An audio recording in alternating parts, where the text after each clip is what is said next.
How to use the Iris controller. Push up on the left joystick to drive the crawler forward. Push down to go in reverse. Press the button above the left joystick to switch between joystick or direction pad. Press up on the direction pad to go forward. Press down for reverse.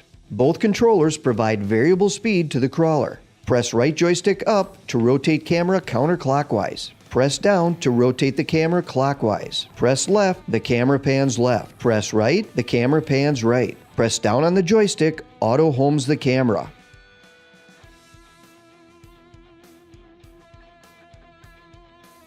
Top right button brightens the front LED lights. Top left button dims the front LED lights.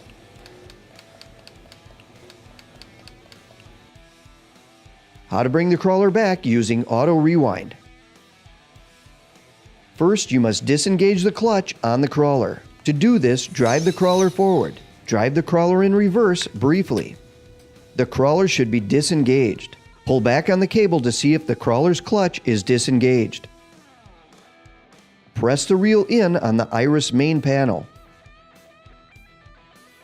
Turn on the variable speed control by turning clockwise. If the reel clutch does not engage and start to move, you may need to press the auto payout button on the controller.